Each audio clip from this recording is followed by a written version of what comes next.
Hello hello et bienvenue sur Makeup is Freedom. Je vous avais promis une petite vidéo suite pour les métalliques sur la bouche. Me voici, me voilà. Alors je suis à Milan pour les défilés, mais du coup j'ai quelques heures de battement, donc j'en profite pour tourner cette petite vidéo dans ma chambre d'hôtel. C'est la première fois que je fais ça, donc je sais pas du tout ce que ça va donner. J'ai mon petit appareil photo, mais bon, j'avais vraiment envie de vous la faire avant que ça fasse trop long. Donc voilà comment faire une bouche métallique. Je vais vous montrer deux textures. Alors la première, c'est exactement la même que celle qu'on avait fait sur les yeux, c'est-à-dire que c'est des pigments métalliques avec le mixing medium de chez MAC. Donc comme d'hab, mes petits pigments marron que j'adore, je sais pas si vous les voyez bien.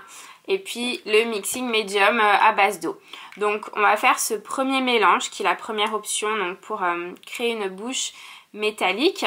J'ai envie de dire satinée. Ensuite je vous montrerai une version glossée. Donc comme pour le travail des yeux, j'ai mélangé du pigment poudre métal avec le mixing medium et on obtient du coup cette mixture liquide métallisée. Alors ça c'est pas mal pour créer un effet de bouche métal sans être trop dégoulinante. C'est tout simplement une petite différence de texture avec la deuxième version. Je vais vous montrer tout de suite ce que ça donne sur moi. Alors c'est parti, je prends une petite glace pour m'aider. Voilà, du coup j'applique avec un pinceau.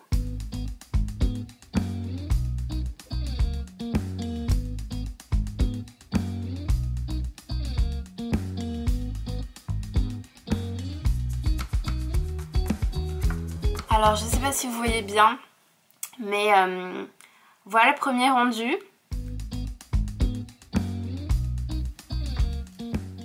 C'est quand même plutôt pas mal. Je vous conseille vraiment de porter cette bouche métallisée avec presque rien sur le reste du visage. Vraiment juste un joli teint. Honnêtement, un léger contouring si vous avez envie. Mais moi j'aime quand il y a cette idée de visage complètement nu.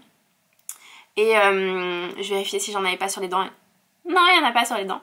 Je vais vous montrer par-dessus le deuxième type de mélange. Donc c'est pareil, on reprend des pigments en poudre. Et puis là, au lieu du mixing medium, je vais utiliser un gloss transparent. Je reprends un pinceau propre pour mélanger.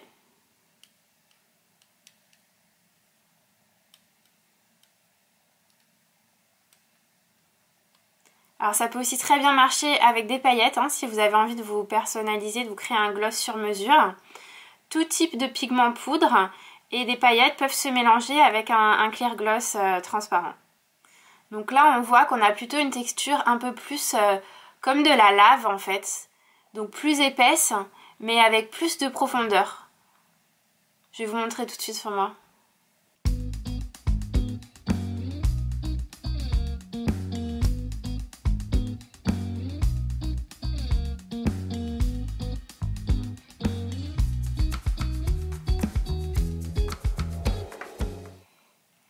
Voilà, ça donne ça. L'avantage de cette texture là, c'est qu'elle a l'air de beaucoup plus coller en fait à la bouche. Bon, ça peut aussi être son inconvénient pour les filles qui n'aiment pas cette sensation de gloss un petit peu trop épais. Par contre, c'est vrai qu'en plus avec le Shine Shot, c'est un gloss qui est vraiment fait pour tenir, donc il va quand même être assez consistant. C'est pas comme un gloss très très liquide qui du coup va être plus facile, plus agréable à porter sur la bouche, mais qui va beaucoup moins tenir. Donc voilà, au moins avec une texture épaisse, c'est sûr que ça tient. Après, bon, en termes de sensation sur la bouche, on aime ou on n'aime pas. Bon, en tout cas, je trouve ça hyper photogénique, évidemment. C'est pas pour rien qu'en shooting, on le fait assez souvent. Ça a aussi défilé sur plusieurs shows. Il y a Pat McGrath qui l'avait fait revenir sur un show. Alors, elle avait commencé par les sourcils dorés, en fait, sur un show de Dior. Et il y a eu aussi la bouche qu'elle a fait plusieurs fois. Elle a même fait une bouche un peu dorée avec des sous-tons verts, un peu comme un citron vert en fait, et c'était très très beau. C'était sur Prada il y a 2 saisons je crois. Donc un gros comeback du métal. Voilà, j'espère que ça vous a donné envie d'essayer. N'hésitez pas à m'inonder de photos sur les réseaux. Faites-moi un hashtag Makeup is Freedom et taguez-moi Carole Colombani, ce sera vraiment avec plaisir. Voilà, c'est terminé pour cette vidéo. Je vous en fais très très vite des autres. Comme vous pouvez voir, je suis dans une chambre d'hôtel, je suis actuellement à Milan pour les défilés hommes et j'ai un défilé demain matin à 6h du matin. Mais bon, c'est pour la bonne cause, j'adore tellement les défilés que voilà, ça me dérangerait même pas d'y être à 3h. Donc 27 garçons et 7 filles qui défilent demain et 2h30 pour les préparer et j'ai une équipe de 13 personnes, donc on sera 14 en tout. Voilà pour la petite anecdote. Dites-moi si ça vous plaît dans les commentaires. Là je suis juste avec ma petite caméra comme je suis en voyage. Mais voilà, si ça vous plaît que je vous fasse des vidéos aussi pendant que je bouge et que je travaille, c'est avec grand plaisir. En tout cas, je vous embrasse fort et surtout n'oubliez pas, le make-up c'est la liberté. Éclatez-vous, à la prochaine. Ciao ciao.